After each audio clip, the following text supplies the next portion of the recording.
¿Estamos grabando? ¿Estamos grabando? No, no estamos grabando. Opciones. Bien, sí estamos grabando. Bien. Entonces, ¿qué vamos a ver hoy? Vamos a ver estructuras de control, funciones, testing, muy por arriba, borrowing, ownership y lifetime, que son los conceptos que les mencioné. Recuerden que si chequearon el programa que está publicado, la práctica 1 todavía sigue abarcando esta semana, si mal no recuerdo. ¿Sí? Recién arrancamos con la práctica 2 la semana que viene, o sea que a partir del lunes seguramente esté publicando la práctica 2. Todos estos conceptos que vamos a ver, sobre todo la parte de los 3 primeros, y en consecuencia después van a tener que aplicar, porque lo van a tener que aplicar, van a corresponderse a la práctica 2. ¿Sí? O sea, todo esto que vamos a ver hoy lo van a aplicar en la práctica 2, que van a tener 2 semanas para hacerlo. Acá ya cuando se empieza a complejizar un poquito más todo, ¿sí? Y la práctica 3 ni les cuento. Entonces, estructuras de control. ¿Cómo hacer un if? En RAS es simple, ponemos if, condición booleana, que ya todos sabemos lo que es una condición booleana, ¿no es cierto? Bien.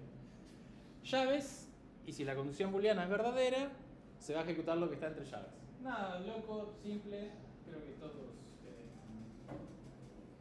Java creo que te obliga a poner paréntesis, eso no me acuerdo ahora. Bueno, acá no es necesario poner paréntesis, lo podemos poner si queremos, no hay problema, pero no es obligación, ¿sí? Y el else lo mismo, ¿no? El else es lo que está acá abajo, se ve medio feo, ¿no? Sí, es medio, pero es el proyector que está... la cortina. Igual el proyecto ese está medio... con los colores, yo acá lo veo joya y ahí se ve como que no...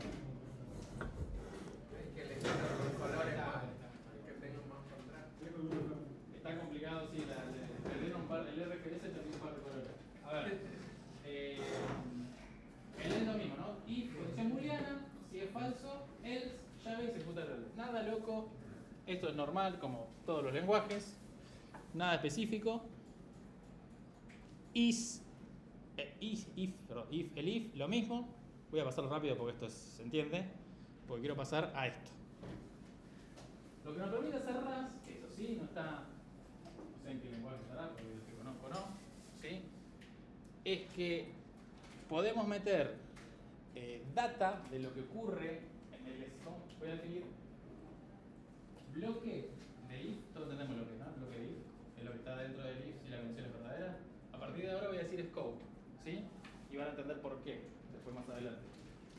Entonces, todo lo que se ejecute dentro del scope, de alguna manera, nosotros si quisiéramos, podríamos guardarnos un valor de retorno en una variable. ¿Entiendes ahí el concepto? Todo lo que se ejecute en un scope, de alguna manera, si quisiéramos guardar un valor de lo que se ejecuta del scope, podríamos hacerlo dentro de una variable. ¿Cómo lo haríamos? Siguiendo esta sentencia, ¿no? Definimos una variable, que ya a esta altura definimos varias variables, imagino, en la práctica. ¿Qué tipo de variable es esta? Inmutable, muy bien. ¿Sí? Igual, si condición booleana es verdadera, 20, si no, 0. Entonces, si condición booleana es verdadera, en la variable data me va a quedar el 20 y si no me va a quedar el 0. ¿Está bien? La idea es que sea obviamente del mismo tipo. Me queda esto por las dudas. ¿Sí? Y si ustedes se fijan, vamos a este bloque loco de acá, ¿sí? Voy a poner de este lado. Yo tengo ahí en el main una variable number que es de tipo entero 32 bits. Después tengo una condición booleana que evalúa que si esa variable es menor a 10, por tanto, ¿qué me va a quedar acá? True o false. False, bien, todavía no se durmió nada, bien. Defino la variable data y digo, si condición booleana, imprimo, hago number por number, ¿sí? Por lo tanto, si esto fuera verdadero, ¿qué me quedaría en data? 100, muy bien. Y si no, defino una variable n de tipo mutable, que es igual a number, y hago acá, ¿qué estoy haciendo acá? Una multiplicación. Lo multiplico por 2, prácticamente, ¿sí? For igual más 2 sería el doble, ¿no? Entonces sería que n acá ¿cuánto vale? ¿Y cuánto es? 20. ¿Y qué me quedaría en data por ese código?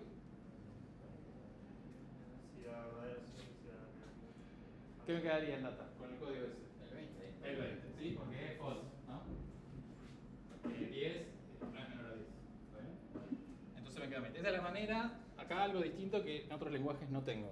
Que yo dentro de estructuras de control, sí, digo bien, dentro de estructuras de control, que ahora hasta este momento solo vimos el if, en el scope, ¿sí? Yo puedo retornar valores para guardarlos en una variable. Y el detalle de cómo hacer eso y por qué es la última línea del scope. La última línea del scope sería en este caso esta, y sería en este caso esta, ¿sí? Para que yo pueda hacer esto, primero tienen que ser en los dos scopes, tanto del else como del if, el último valor tiene que ser el mismo tipo. Punto número 1. Punto número 2, no tiene que tener punto y coma. Fíjense que acá tengo punto y coma, acá tengo punto y coma, acá tengo punto y coma, y en la última línea no tengo punto y coma. Si yo no le pongo nada en un scope, escuchen bien esto, ahora hablo en general. Si yo no le pongo nada en un scope, en la última línea, ¿sí? Un punto y coma, puedo guardarme, estoy diciendo a RAS que ese scope va a retornar ese valor. ¿Está bien? Y me lo podría guardar en una variable o hacer algo, otra cosa. ¿Se entiende? ¿Hace falta esa última n? ¿O se puede lograr directamente n por igual 2 y te vuelves? No, porque vos acá estás retornando el valor de n. Claro. No. Y acá lo estás, acá estás haciendo varias operaciones, ¿no? Por un lado estás leyendo, multiplicando y guardando. Claro, tiene que ser un. Claro, tiene que ser un valor que retorne. ¿Sí? Habría que probarlo igual, ahí, pero me da, intuitivamente te digo que. Claro, la de arriba es más simple porque es. Claro, la arriba es por y esto retorna un valor. ¿Se entiende acá? Claro. Acá estoy multiplicando y luego haciendo una asignación. Si pusieses n igual 2 por n, ahí sí, no hace falta. 2 por n, Claro. directamente. Claro. Claro. Sin igual, sin asignación. Claro. Exacto. Sí. Igual ahí yo lo que quise jugar un poco también, recuerden que este es código de ejemplo para aprender, ¿sí? Tratar de tener variables inmutables, variables mutables, jugar con valores, modificarlos y demás para que ustedes también tengan un ejemplito de cómo hacer tal otra cosa. ¿Está bien? Si vos estás sin el punto y coma del n por igual 2, eso te vuelve una tupla. Claro, bueno, exacto. Bien, ¿lo probaste? No, pero. ¿Lo probaste? ¿Eh? ¿Lo probaste? No. Ah. Pero me imagino porque es una. Como es una asignación, es una operación que te devuelve una tupla. No sé qué devuelve, pero lo podrían probar. Sí. No nos vamos a detener ahí. Lo que quiero que entiendan acá es que si yo tengo un valor y en la última línea del scope no le pongo un punto y coma, lo que estoy indicando es que voy a retornar ese valor. ¿Sí? Después yo podré guardar una variable, usarlo en una condición o lo que sea. ¿Se entiende hasta ahí? Bien, y acá estamos, algunos estuvieron tratando de hacer esto en la práctica, que es la otra estructura de control, que es el match, que es bastante sencilla de comprender. ¿Sí? Este match, si mal no recuerdo, lo tiene JavaScript, no sé si lo tiene Java, ahí no me quiero meter. Python sé que no lo tiene, al menos en las últimas versiones que yo usé. Esto es como el que hizo de Pascal. ¿Es como él? ¿Qué hizo de Pascal? Parecido. Parecido, ¿por qué? Porque tiene algunas restricciones que creo que el case de Pascal no. Recuerden que en RAS, y esto se lo van a grabar cuando hagan toda la práctica, es un lenguaje bien explícito. Yo tengo que poner todas las opciones posibles. ¿Para qué? Para que se pueda manejar. Y con todas las opciones posibles, acá vamos a ver un ejemplo, ¿sí? Vamos primero a entender esto, ¿sí? Match, algún valor, variable, estructura, lo que sea, ¿sí? De este lado, este valor, si cumple con esto, se ejecuta este scope. ¿Está bien? Si cumple con esto, se ejecuta. Y así sucesivamente. ¿Se entiende hasta ahí? Esta es la diferencia entre lo que tiene que valer y lo que quiero que se ejecute cuando vale. ¿Cómo hago esto? Con este de acá, ¿sí? Esto no es un igual mayor ni nada por el estilo. ¿Está bien? Aclaro eso por las dudas. Es la sintaxis que tiene el match en RAS. At match, algún valor, y entre llaves ponemos todas las opciones que queremos que tenga ese valor y que haga algo en caso de alguna de esas opciones. ¿Estamos hasta acá? ¿Se entendió ahí lo básico? Bien. Vamos a ver un ejemplito. Match number, vamos fácil, ¿sí? Si es 3, imprimo 3 o haría algo porque es 3. ¿Está bien? Si es 7, imprimo 7 o hago algo que es 7. Ahora, yo les dije, tengo que poner todas las opciones posibles, tengo que ser explícito en RAS. Bueno, tengo que tener siempre esta opción. Other, que puede ser cualquier otra cosa que no sean todas las anteriores, vamos a decir así, ahora tengo 3 y 7, pero podría tener más opciones. Y tengo que hacer algo si no es ni 3 ni 7. ¿Se entiende? Que puede ser no hacer nada inclusive. No necesariamente que tenga que hacer algo, pero tengo que especificarlo, que si no es ninguna de las anteriores, tengo que abarcar todas las que no son. ¿Se entiende de alguna manera? Para hacer algo o no hacer nada. Sí. En el caso de que no haga nada, bueno, ponemos other, la flechita y... En el caso de que no haga nada, ¿sí? Ponemos eso.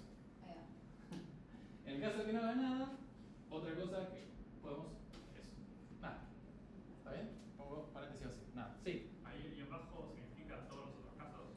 Todos los otros, a ver, la manera de decir todos los otros casos tenemos, puedo poner other, ¿sí? Que de hecho sería una variable inclusive de cualquier otro clase para poder tomarlo y hacer algo con other. ¿Está bien?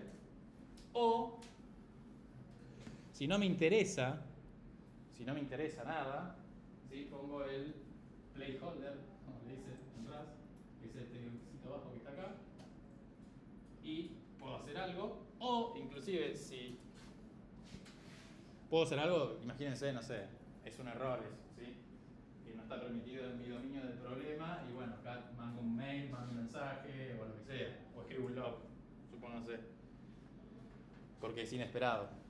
O si no quiero hacer nada con nada, uso el placeholder guión bajo y le pongo los paréntesis. ¿Está bien? Ahí no me importa, porque no pasa nada. O sea, vos definiste order. Claro, se define order en tiempo de compilación, sí. Y se asigna a order el valor. Si querés, Puedes poner cualquier otra cosa, ¿eh? Digo order por otro, ¿sí? No sé quién está preguntando. si querés hacer más una acción por caso, abrir llaves, Bien, a ver si lo tenemos acá. No, me fui. Sí, a ver. Acá, donde dice print, porque es una sola línea, ¿sí? Yo podría crear un scope, y scope ya entendemos todo que es poner cosas entre llaves, y ahí puedo poner más de una línea de código. ¿Se entiende? O un llamado a una función, o lo que sea. Lo mismo. Esto no lo puse en el ejemplo, pero recuerden que yo podría, si manejo todos los scopes y todos los scopes me retornan un valor, me van siguiendo lo que digo, ¿no? ¿O no? Como estaba en el if, ¿sí? Y el else, yo acá podría tener un scope para el 3 y hacer algo y retornar un valor, un scope para el 7, hacer algo y retornar un valor, un scope para la nada y retornar un valor. Yo esto me lo podría guardar en una variable. ¿Está bien? Lo que retorna el match, vamos a decir así.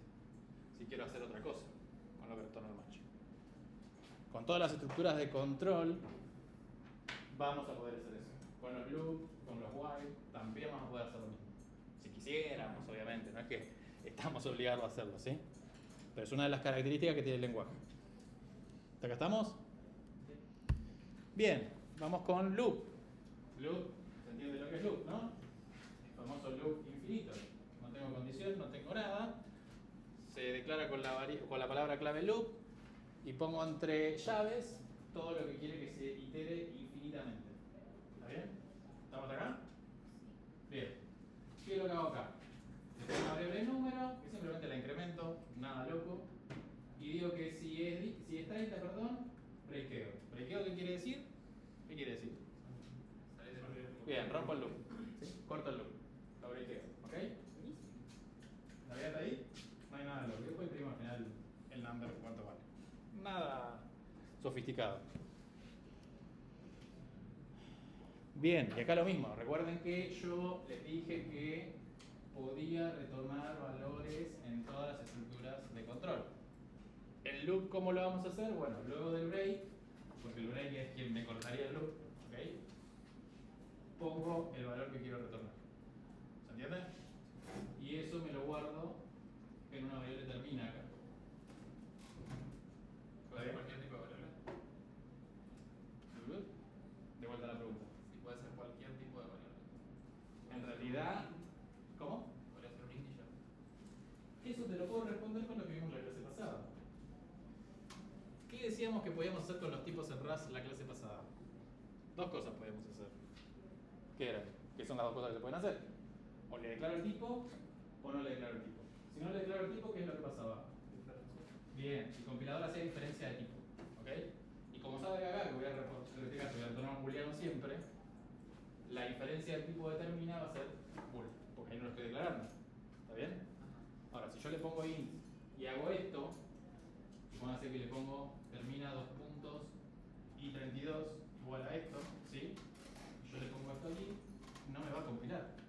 Me va a decir, hey, está retornando un booleano y vos decís que termina tiene que ser y 32.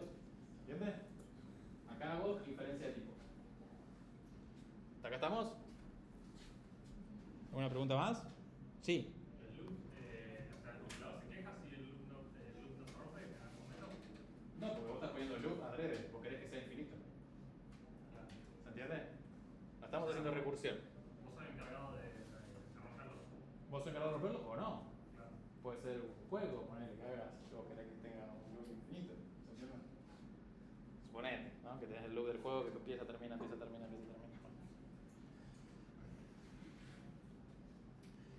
Bien, y después tenemos otra opción de loop que no se ve nada, lo voy traduciendo, que es loop con etiqueta. ¿Sí? Yo puedo etiquetar los loops de alguna manera. ¿Cómo etiqueto los loops? De esta manera, ¿no? Le pongo acá una comilla simple, le pongo el nombre de la etiqueta que yo quiera. No sé.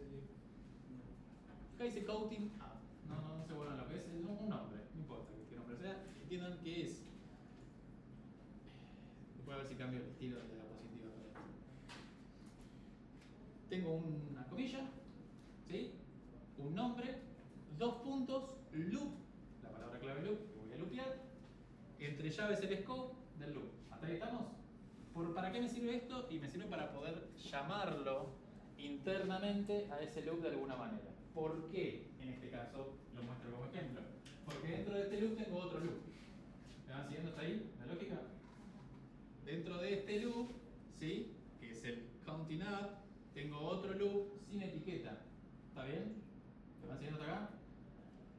Y esto es lo que dice que si un contador es igual a 9, breakeo, y este break, recuerden que va de adentro hacia afuera, va a aplicar al loop más cercano. ¿Me van siguiendo hasta ahí, no? Porque acá tengo dos niveles de loop, ¿no? Tengo un loop principal y adentro tengo otro loop. Si yo dentro de este loop hago un break, el que se va a cortar es este y el principal sigue corriendo. ¿Estamos hasta acá?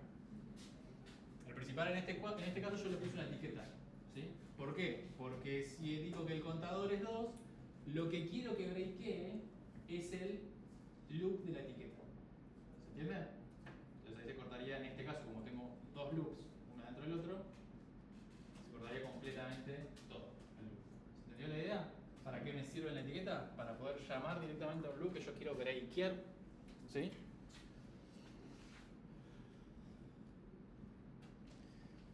Bien.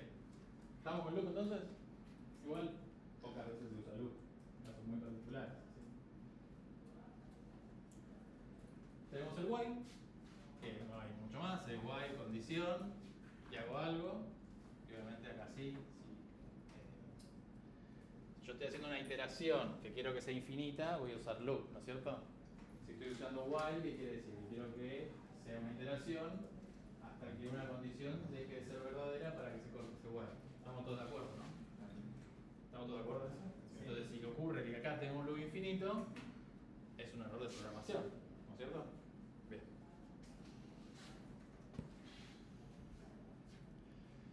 El otro que tenemos es el for, no tenemos más, Ahora, el otro tenemos for, esto es clásico, ¿sí? Tengo un objeto iterable, vamos a decirlo así para que se entienda, y hago for, variable del for, en ese objeto iterable, y lo que va haciendo es recorriendo, ¿sí? El objeto iterable, que este es un arreglo, y va tomando el valor elemento por cada uno que tiene el objeto iterable. Esto ya lo vieron en Java hay algo similar, si mal no recuerdo, aparte del clásico for i. Y después tenemos el otro for, que es el for para generar un rango. Yo quiero que se repita determinadas veces algo, ¿sí? Entonces hago for, variable del for, en, si se fijan es la misma sintaxis que la anterior, ¿no? Bien, fíjense. Tengo for elemento in arreglo, que arreglo es un objeto iterable. ¿Estamos todos de acuerdo? Y acá tengo for y in también, que tengo la misma sintaxis, ¿sí? Pero acá le pongo 1, punto, punto, límite más 1. El límite lo tengo definido como 5, ¿sí? Ese 1, punto, punto, y cualquier valor numérico, lo que me genera es un rango, ¿sí? Un rango que es un objeto range, que no me quiero meter ahora en eso, pero que es iterable también, que cumple la misma condición que el arreglo de la versión anterior. Es decir, lo puedo tirar con un for. ¿Se entiende? Entonces esto lo que va a hacer, me va a generar, voy a hablar para que se entienda, es un range, en realidad como un arreglo, entre 1 y 5. O sea, tengo 1, 2, 3, 4, 5. ¿Está bien? ¿Estamos acá? Entonces, esta i va a ir tomando los valores en cada vuelta del for. 1, 2, 3, 4, 5. Es límite más 1. Sí, ahí voy con eso. Siempre va a ser, si yo quiero que vaya 5 veces, en este caso, porque la variable está definida en 5, siempre tengo que poner el límite más 1. Si no pongo eso, ¿sí? Iría hasta 4, por más que el límite valga 5. Es así como trabaja el range, ¿está bien?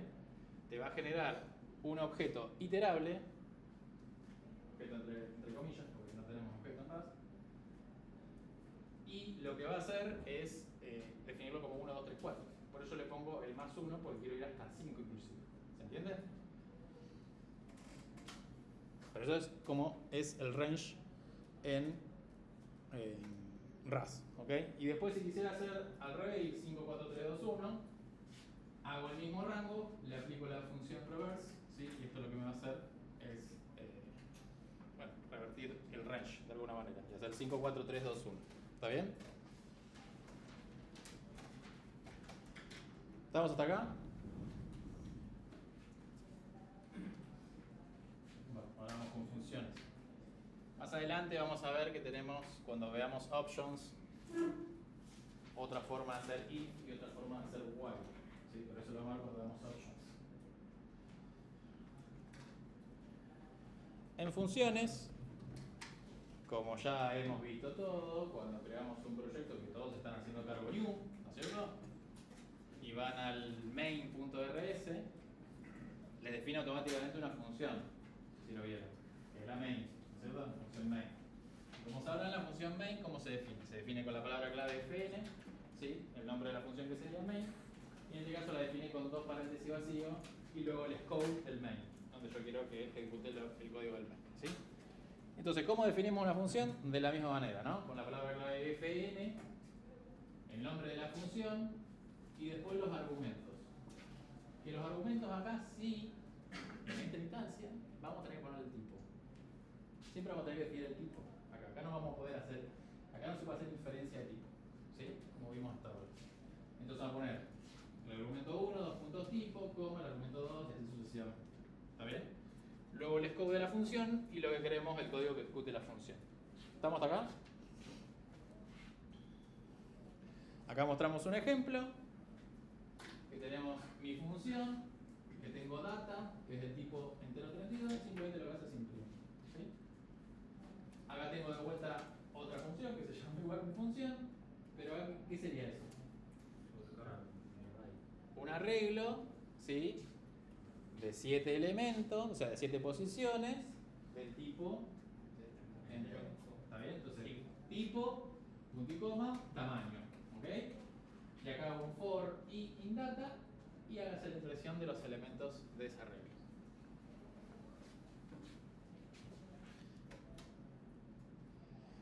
¿Cómo retorno valores a las funciones? Porque estas funciones que vimos simplemente recibían valores y hacían algo con los datos. No estaban retornando nada. ¿Okay? ¿Cómo retorno valores? La sintaxis es de la siguiente manera. En la primera, mi función data, lo mismo los parámetros, pongo esta flechita y el tipo que retorna mi función.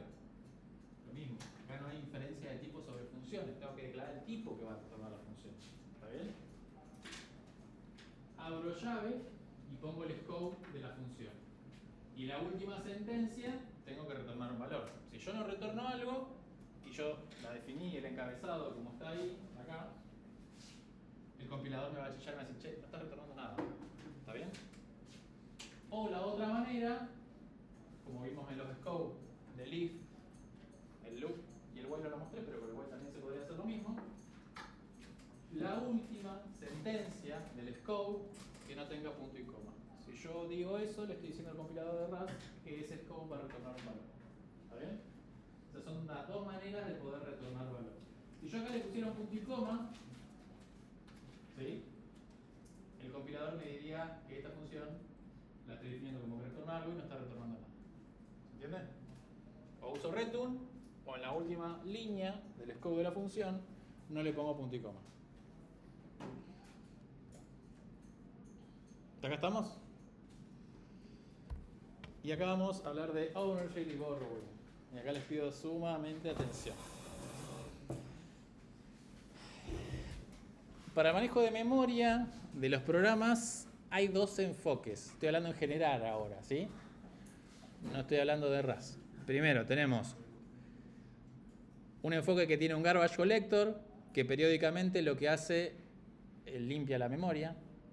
A ver. ¿Todos entienden qué es esto? ¿O lo explico un poquito para que se entienda? El clásico ejemplo que tenemos, ¿qué lenguaje es este?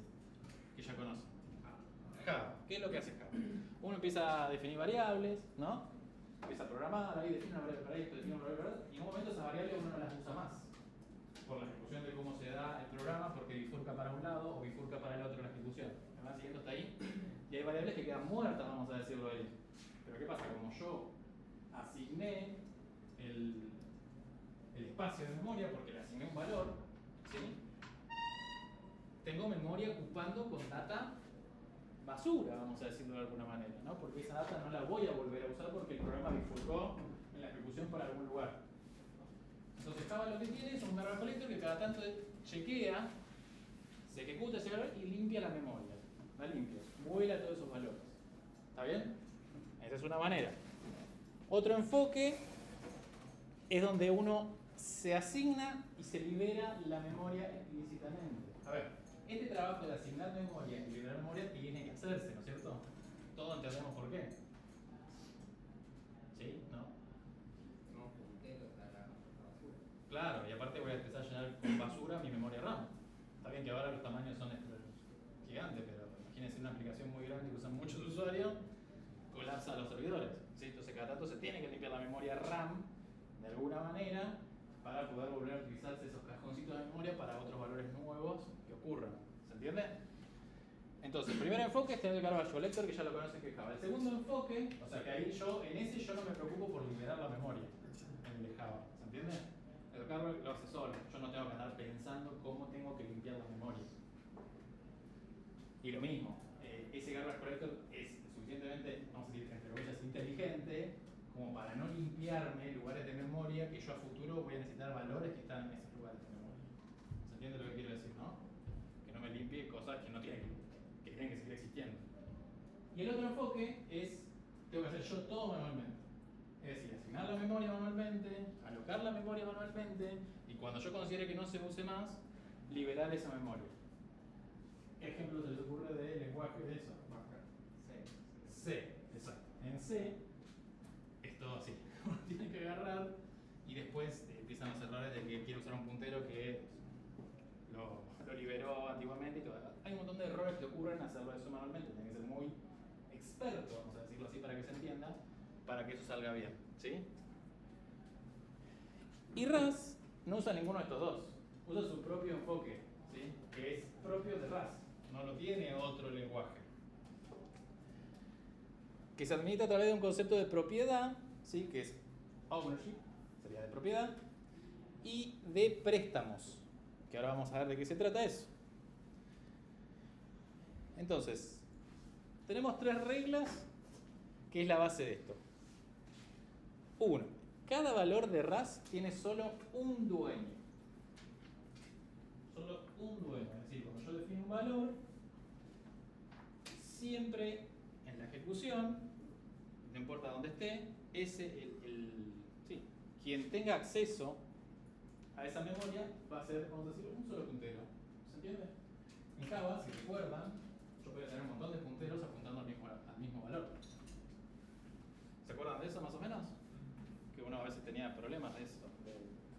Porque uno quería quería modificar algo y era una referencia que estaba apuntando a otra cosa y lo que terminaba modificando el parámetro era la referencia, en realidad no el objeto. ¿Por qué? Porque tenía más de un puntero, ¿sí? Entonces uno a veces en la confusión de programar se confundía y creía que estaba accediendo directamente al valor cuando en realidad estaba pisando una referencia. Eso pasaba mucho cuando hacen pasaje de parámetros y demás, ¿sí?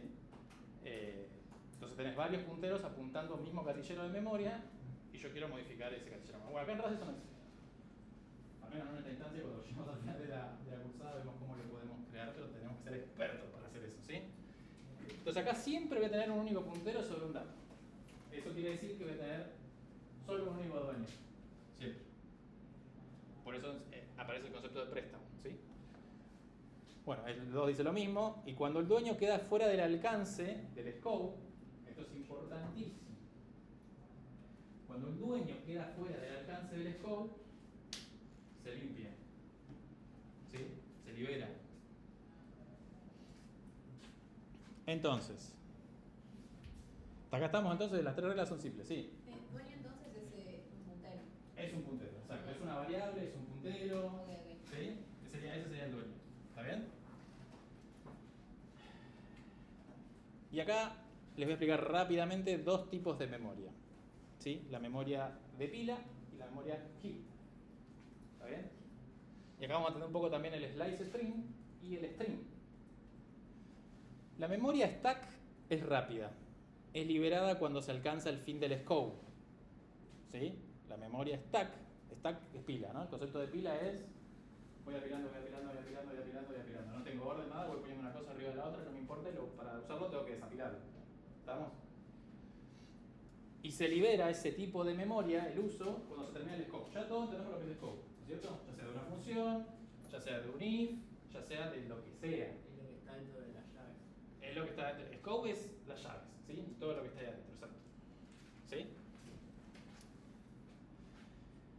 Y en esa memoria van los datos de tipo tamaño conocido en tiempo de compilación, como por ejemplo los i32. ¿Por qué digo que se conoce el tamaño del i32? Porque está declarado. Claro, porque el i32 más de 32 bits no ocupamos, ¿cierto? Estamos todos de acuerdo en eso. Entonces se va a alocar la memoria correspondiente para que el máximo uso que tenga sea eso, ¿no? O sea, más de eso no se puede usar. Entonces el compilador ya conoce el tamaño de este tipo. ¿Está bien? Y la memoria, en cambio la memoria heap es totalmente contraria a la stack. La stack, ¿qué limitación tengo? Que tiene que conocerse todo el tiempo de compilación, vamos a decirlo así, porque voy a usar esa memoria porque sé que es de fácil y rápido acceso. ¿Está bien? Ahora, cuando el compilador no sabe, porque no sabe cuánto va a ocupar espacio el dato que estoy definiendo, va a usar el otro tipo de memoria para alocarla, que es la memoria heap, ¿sí? El ejemplo de esto que vimos hasta ahora, el tipo de dato, el único ejemplo sería el string con S mayúscula. ¿Por qué? Es una pregunta que quiero que me respondan. ¿Por qué no se conoce en tiempo de compilación lo que pesa un string? Porque puede tener más, porque puede incrementar. Claro, no sabes hasta cuándo se va a incrementar, ¿no es cierto? Uno lo podría incrementar. ¿Está bien? Y la memoria heap lo que tiene que es flexible. Tiene elevado costo de asignar y recuperar datos, ¿sí? Y es liberada cuando no tiene dueños, a diferencia de la otra. Y aquí eran, bueno, acá dice, ¿no? Aquí eran justo lo que acabo de decir. ¿Y un string no mutable? Claro, un slice string sería. Siempre el string con S mayúscula, por más que no sea mutable, automáticamente el compilador le va a asignar el tipo de memoria heap. A ver, ¿qué quiero decir con esto? Que los tipos se manejan distintas las memorias de distinta manera, prácticamente. ¿Por qué? Porque alocar un i32 es muy sencillo para el compilador, alocar un string no, porque tiene que guardar una dirección, reservar un espacio, cuando ese espacio ya se ocupa en cierto porcentaje, volver a reasignar más espacio en otro lado y a ver si la memoria es contigua y puede asignarle el casillero siguiente de memoria, vamos a ver así para que se entienda, o tiene que mover todos esos datos y ver en todas las direcciones de memoria dónde quepa ese nuevo dato que yo acabo de modificar en tiempo de ejecución. Entonces ese manejo de memoria es mucho más complejo que decir yo tengo un i32, sé que esto máximo va a ocupar, supónganse, 4 casilleros de memoria RAM, listo, esa es su memoria. ¿Se entiende la idea? Y el slice string,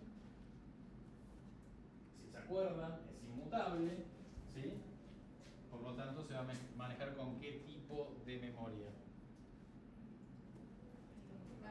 Exacto. Y acá tenemos un ejemplo sencillo. Vamos por partes.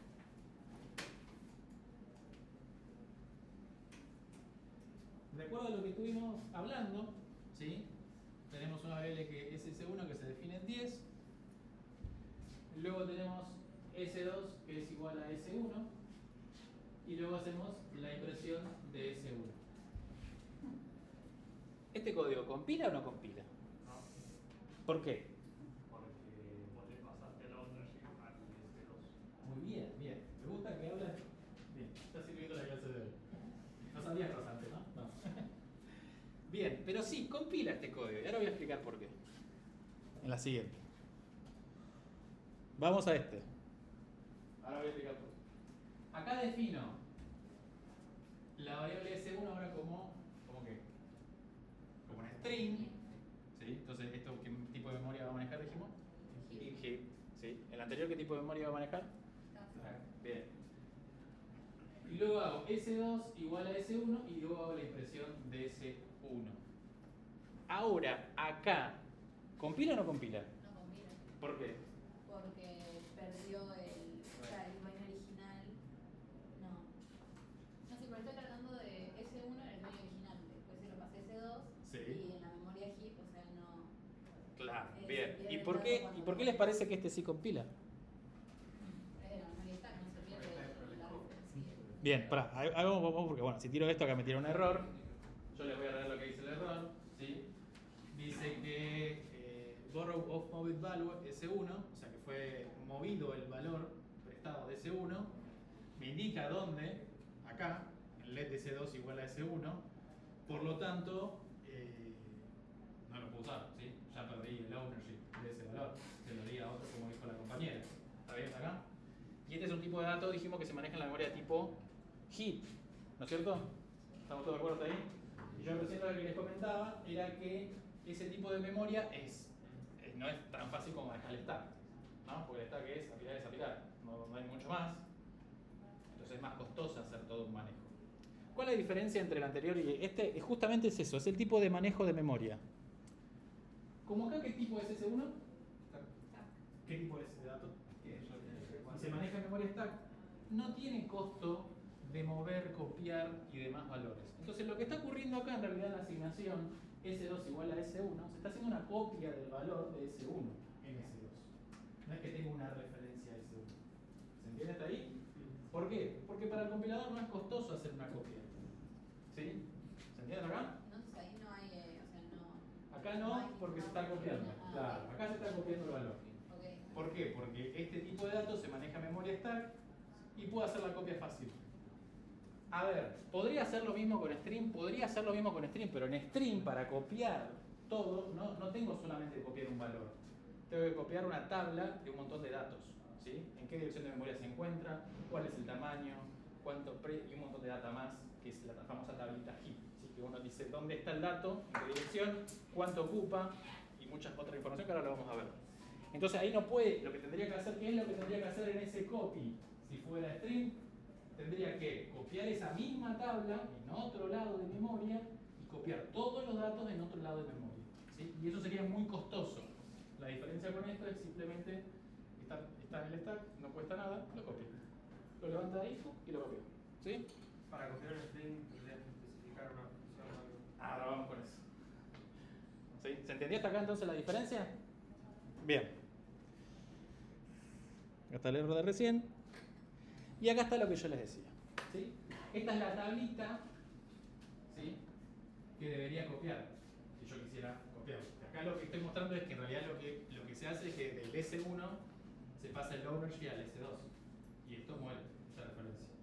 Y acá se cumple siempre la propiedad de ownership, que solo puede haber un único dueño en un momento dado sobre un valor, ¿sí? ¿Se entiende esto acá? ¿Se entiende lo que es esto, no? Es la variable, el puntero, que apunta a la dirección 0, acá están todos los casilleros de memoria, y el valor del string, ¿sí? La longitud y la capacidad. longitud va a ser lo que largo y la capacidad es la capacidad que puedo almacenar en ese momento de ese string. ¿Está bien? Supónganse que yo en la dirección 5 tengo otro dato y le agrego una O a ese string. Lo que va a tener que hacer ahí para manejar esa memoria es agarrar, levantar todo y ver dónde hay lugar memoria para meterlo, contiguo. ¿Entiende lo que digo, no? Por eso es mucho más costoso.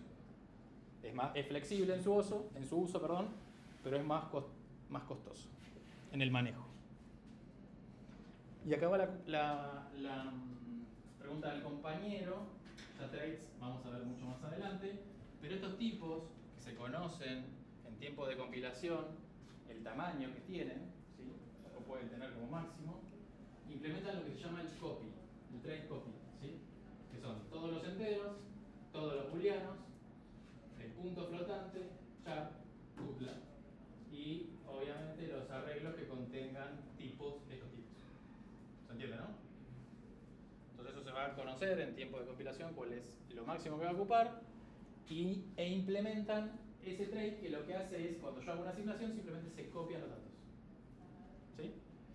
El string, que es el único otro diferente que vimos hasta ahora, no implementa esto. ¿Por qué? Porque implementar esto va a depender de cada uno de nosotros qué es lo que queremos copiar. ¿Sí? Ahora hablo de string porque es simple, pero cuando hagamos un tipo de datos más complejo nosotros en nuestro desarrollo, si nosotros queremos hacer que hagamos S1 igual a S2, supóngase que S2 igual a S1, supóngase que sea un tipo propio que nosotros definimos, ¿sí? Lo que va a pasar ahí es que si no definimos el copy, estamos delegando el ownership, y si hacemos el copy, queremos copiar ciertos campos de nuestro tipo de dato, ¿sí? No delegaríamos el ownership, sino que sería una copia. ¿Se entiende? Sí. ¿Podemos leer en el programa si tiene ese trait o no para tomar decisiones en base a eso, por ejemplo? O sea, El compilador te lo va a decir cuando lo hagas.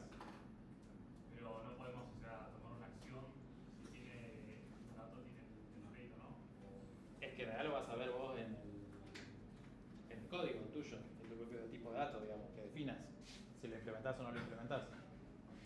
Si lo querés ver en realidad porque usas una estructura externa de un tercero, tendrás que ir a inspeccionar el código como está. Si lo tiene implementado o no lo tiene implementado, digamos. ¿Se entiende? Es previo a la codificación. Y si para vos crees que lo tiene implementado y resulta que no lo tiene implementado, el compilador te lo va a decir de alguna manera. Cuando vos quieras hacer la copia y en realidad estás transfiriendo el ownership. ¿Se entiende? Tratamos de cifrar tipo de datos. ¿Cómo? Está atado a cifrar tipo de datos, entonces vos tendrías que siempre saber si lo tiene o no tiene. Claro, sí, sí. Tenés que ver si lo implementa o no lo implementa. Igual eso ya lo vamos a ver ponerle en la clase de 5 y no es tan complejo y uno ve cómo resolver esos problemas. ¿Sí? Lo importante que quiero que entiendan acá es este concepto de único dueño. ¿Sí? Y esto no se ve nada.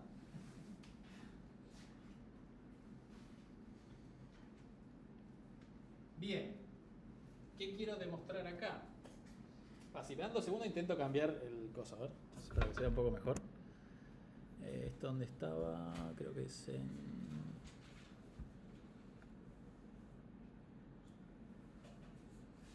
Queda de temas...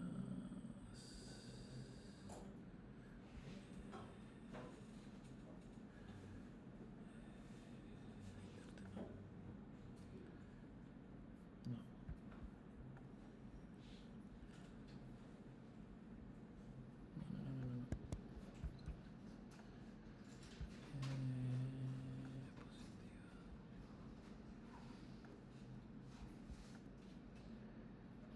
Vamos a ponerle uno más clarito. Bueno. Se ve hermoso ahí.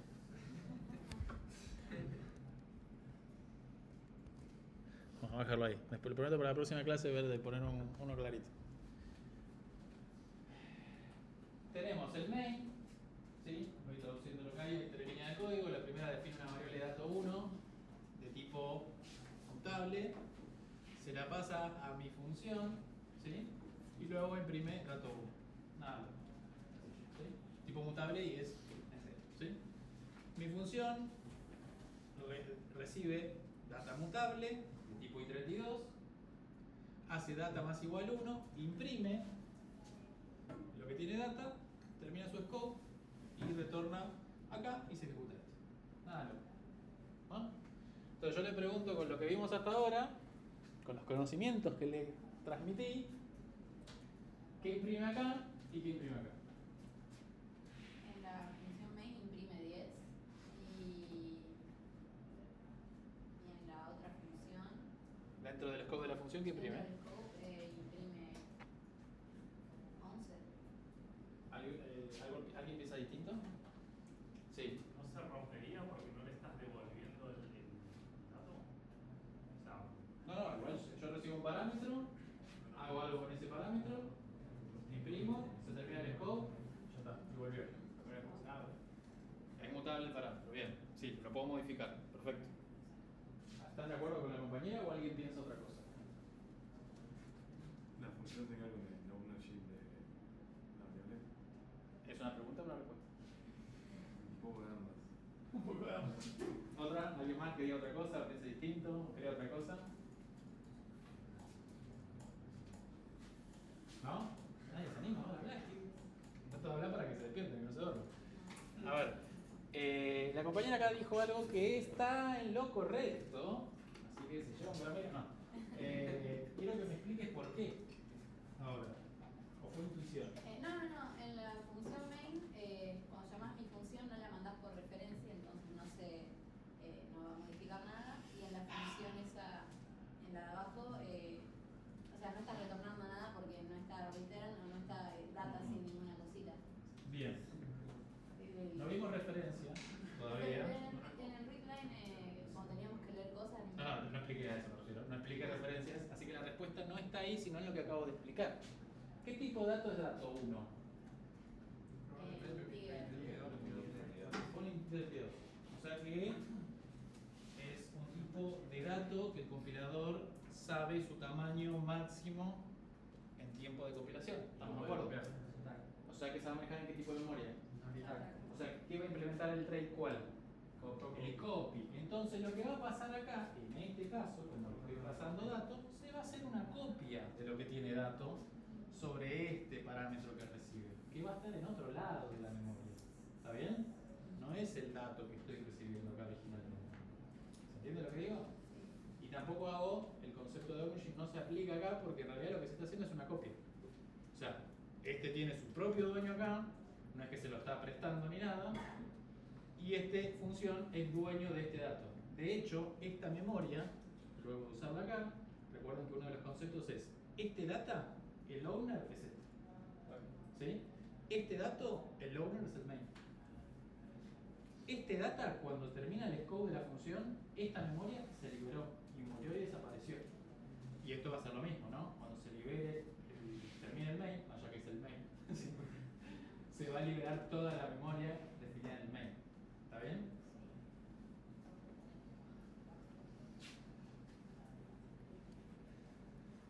Bien. Acá vamos a otra cosa, mariposa. ¿Sí? Ahora fíjense que en vez de pasarle dato 1, le estoy pasando este simbolito, que alguien me dice cómo se llama, que nunca me acuerdo. Ampersand. La palabra clave mut y dato 1. ¿Qué quiere decir esto? Esto quiere decir que es una referencia de memoria. ¿Estamos de acuerdo ahí? Cada vez que yo vea esto, esto quiere decir que es una referencia de memoria. Y la palabra que esté mut o no significa que es o una referencia de memoria mutable o es una referencia de memoria. ¿Cuándo voy a usar uno y cuándo voy a usar el otro? Si simplemente yo quiero pasar una referencia de memoria para que sea leído el dato solamente y que no sea modificado, simplemente uso el uso ese. Si yo quiero pasar una dirección de memoria de un dato donde a quien se la esté pasando va a modificar ese dato, tengo que pasar una referencia de memoria mutable. ¿Está bien?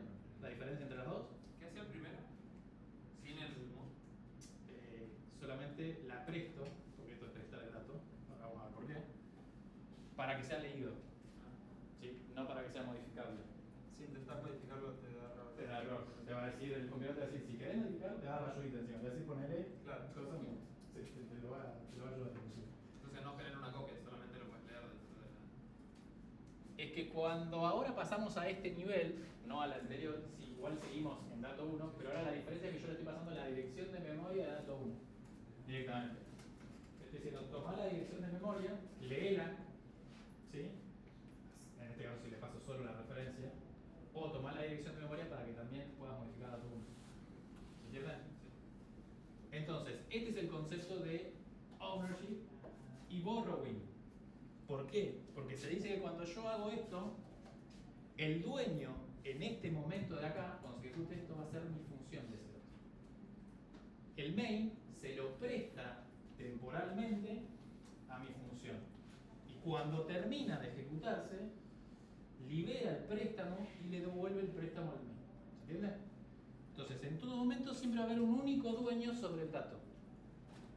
En este caso, para que se entienda en el ejemplo, comparándolo con Java, yo acá nunca voy a tener muchos punteros a un mismo objeto. ¿Está bien? Voy a tener siempre un único puntero hacia un objeto en un momento de la ejecución del programa. ¿Se entendió? Entonces acá, vamos a desmenuzar un poco más ahora que ya entendimos este concepto. Lo que hago acá, main le presta el dato, ¿sí? Incluso se lo presta para que pueda modificarlo a mi función. Cuando vuelve acá, vuelve a ser el ownership de dato 1, el main.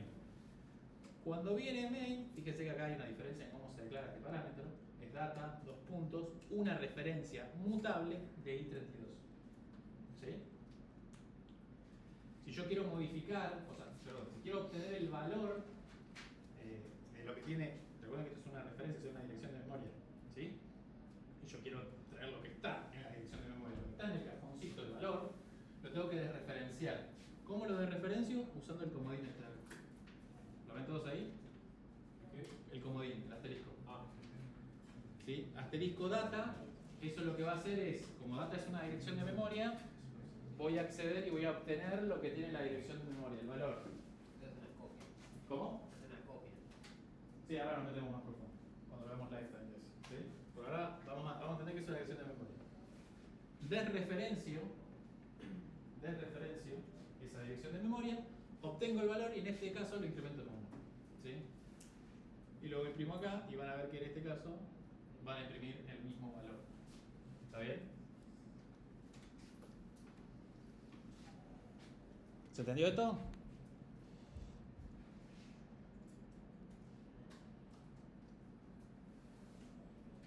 Bueno, hasta acá estamos. ¿No? Vamos con otro ejemplo. Tengo dato 1 ahora que es string. Es una string. Dijimos que el string se maneja en otro tipo de memoria, ¿no? Porque es dinámico, no sabemos qué tamaño va a ocupar y cosas. Ahora quiero hacer lo mismo que el primer caso que hice con dato 1 cuando era i32. ¿Se acuerdan que yo lo pasaba así? ¿Se acuerdan de eso?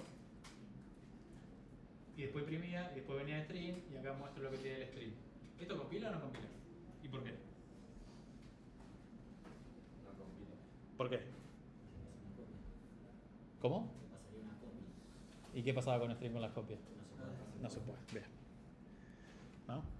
Justamente lo que me está indicando acá son varias cosas. Fíjense todo lo que me ayuda acá, ¿no? Me dice, movió dato 1 tipo string y le cual le implementa el copy trail. ¿Sí? Trail copy, que vimos en historia. ¿Sí?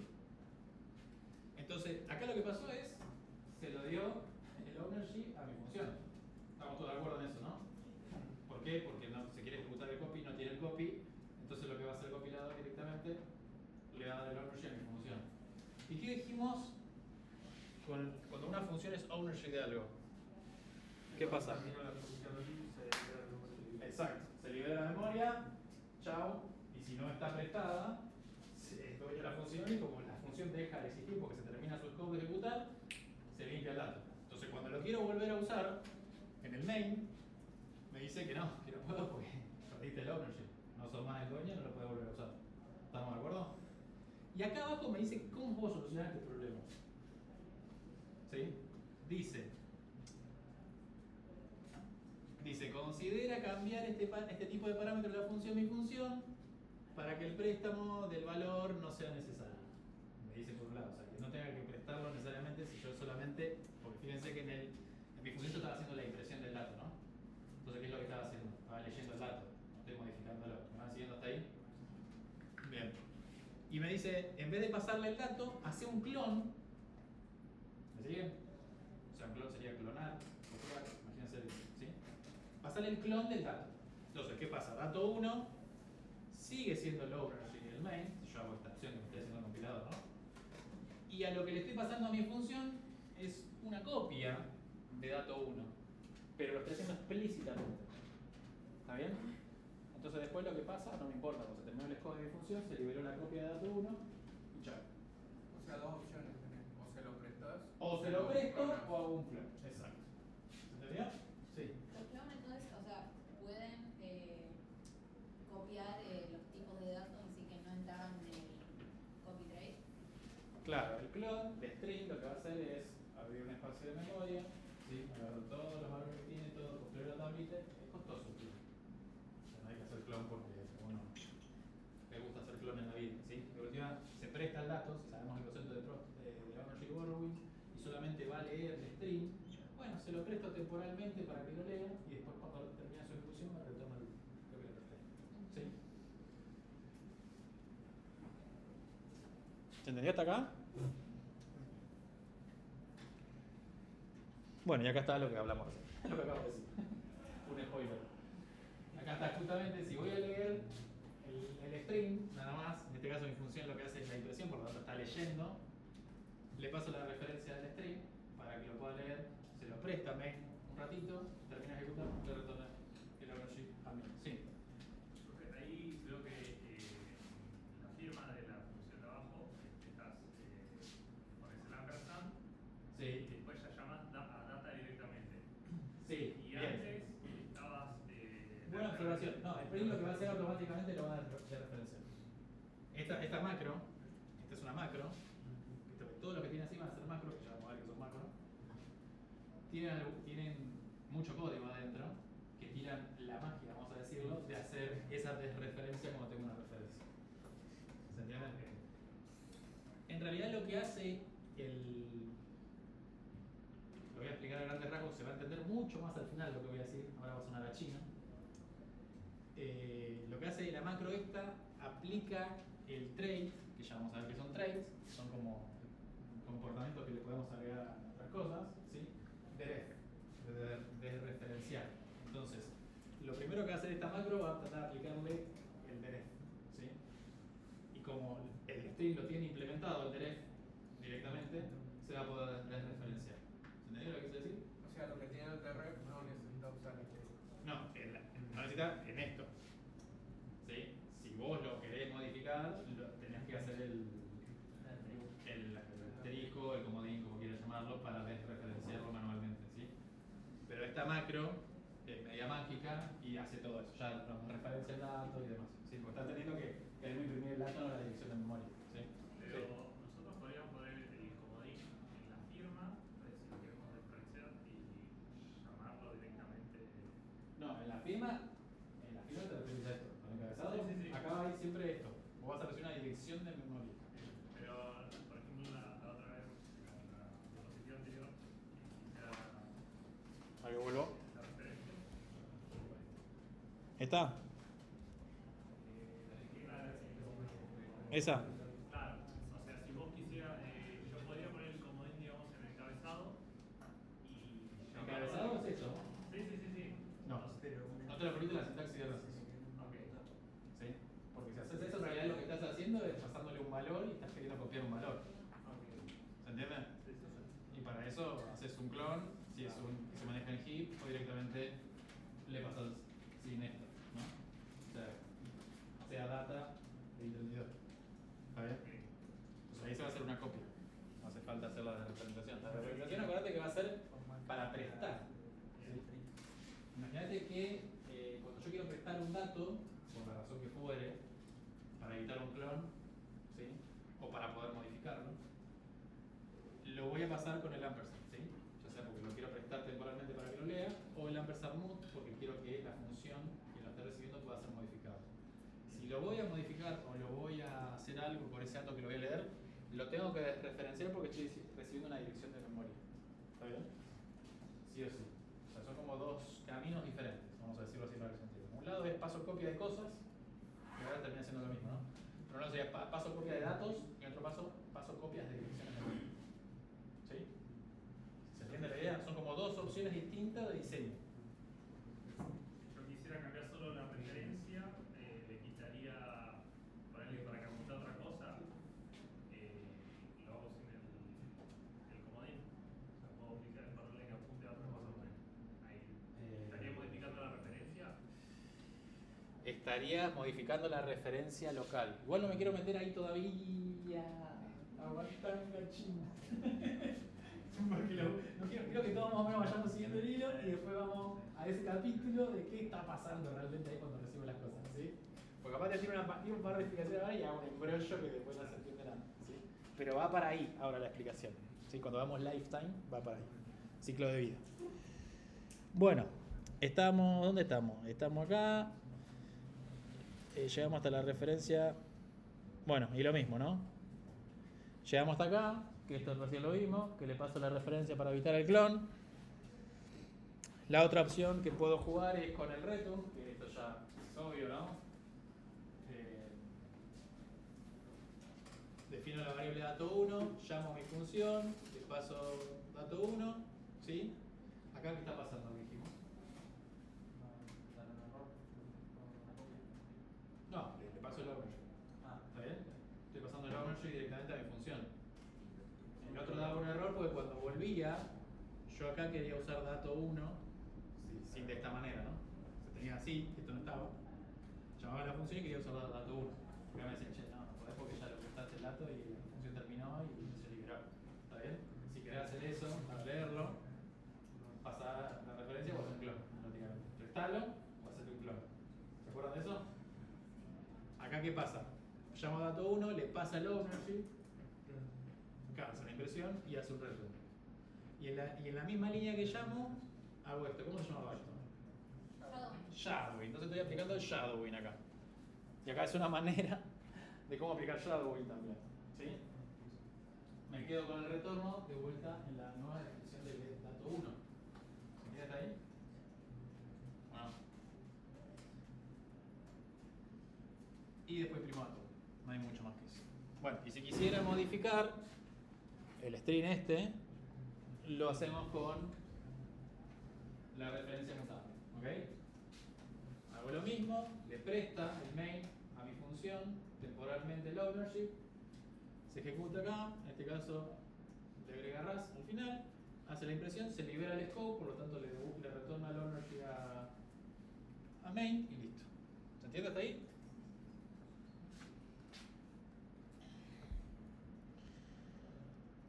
Bien, antes de leer esto, ¿cómo viene? ¿Se viene entendiendo ownership borrowing? Sí, sí. Bien, ¿cómo estamos de tiempo? Bien, venimos bien. A ver, ya entendemos el concepto de referencia y referencia mutable. Y cuándo vamos a usar una y cuándo vamos a usar la otra. ¿Estamos todos de acuerdo en eso, no? Bien. Ahora, cuando entendamos lo siguiente, que ahora voy a expandirme en lo que estuvieron comentando acá, por acá y allá. Cuando yo llamo a una función, y esto, si no me equivoco, es para todos los lenguajes igual. A bajo nivel, ¿qué es lo que sucede? Y voy a hablar por arriba, yo no voy a ser tan detallista, ¿sí? Recuerda que todo tiene que estar en memoria, incluso hasta el mismo código está en memoria que se va a ejecutar. Y a bajo nivel son instrucciones assembler, y ni hablemos que terminan siendo ceros y unos todavía, a bien bajo nivel.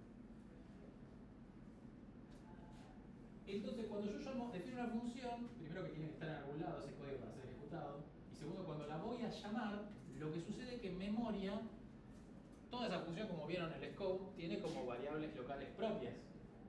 O sea que tiene una memoria propia. ¿Estamos de acuerdo hasta ahí? Entonces, para poder manejar esa memoria local propia, ¿sí? Tiene que tener su espacio de memoria, donde va a indicar las variables locales que se definieron, los argumentos, las direcciones de memoria que están recibiendo los argumentos, ¿sí? ¿Van siguiendo hasta acá el concepto? Se ejecuta con las direcciones de memoria de los argumentos, que las direcciones de memoria de los argumentos están en direcciones de memoria, valga la redundancia de direcciones de memoria. ¿Se entiende lo que quiero decir?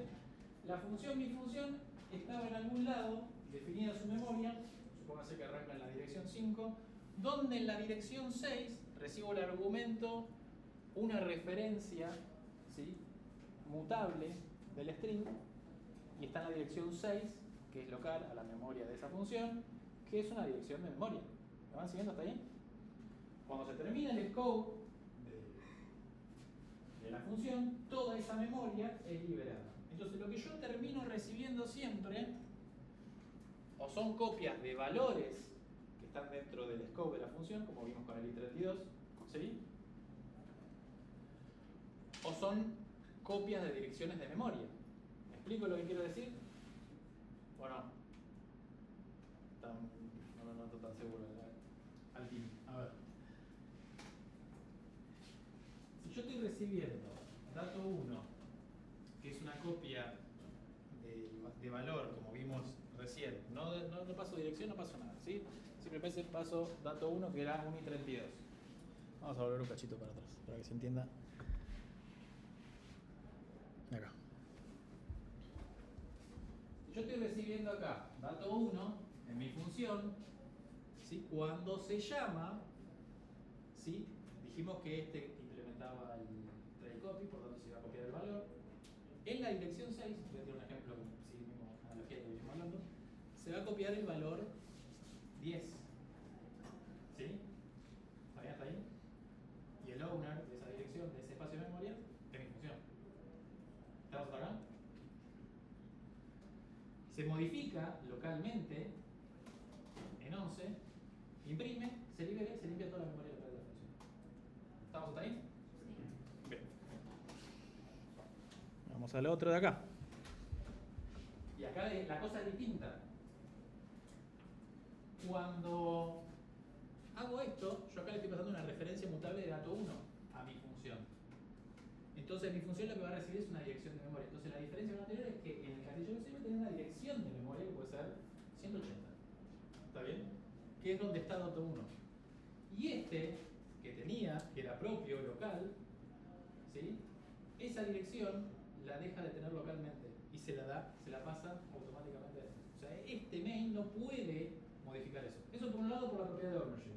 Pero yo lo que quiero que entiendan es que lo que está pasando acá es que siempre estoy haciendo copias de cosas, ya sea de direcciones de memoria o de datos. Nunca voy a tener la dirección de memoria real. ¿Se entiende lo que digo? O sea, nunca es que el valor de data, ¿sí?, va a ser la misma dirección de memoria que tenía dato 1. ¿Me van siguiendo hasta ahí? O sea, a ver, sí, cuando Data acá va a tener 6, porque es lo que da la función. Y dentro de 6 voy a tener 180 que estaba acá. ¿Se entiende lo que digo? Pero Sí. justamente al ponerle el Sí. monito y el punto, o sea, no estás pasando No, estoy pasando una copia de de la dirección de memoria. Ahí va. ¿Sí? Sí. Y ahora, por regla de ownership, siempre voy a tener un puntero a una dirección de memoria. Nunca voy a tener dos punteros. Si hacen esto en Java, o cualquier otro lenguaje, lo que pasa acá en este momento es que vas a tener dos punteros. ¿Sí? Acá en Rust, no. Siempre voy a tener solo un dueño. ¿Está bien? ¿Se entiende? Eso la magia la hace el compilador por atrás. ¿Sí? Que es para que pase así. ¿Para qué? Porque en Java no me importa tener un montón de punteros porque después viene el garbage collector y lo que quedó apuntando que no sirve más, me lo limpia de alguna manera. Acá en Rust no tenemos garbage collector. Tenemos este concepto que hace que el compilador automáticamente libere la memoria del ownership cuando se termina el scope de lo que se está ejecutando. ¿Está bien? Es una regla eso. Entonces, ¿entendió el concepto hasta ahí? Siempre voy a estar pasando copias de cosas. Eso por un lado. Por otro lado, cuando sean direcciones de memoria o referencias, solo va a haber un único dueño en un momento de la ejecución del programa. ¿Está bien? Y yo tengo que hacer explícito quién va a ser ese dueño. O sea, tengo que prestar el dato para modificarlo, para leerlo.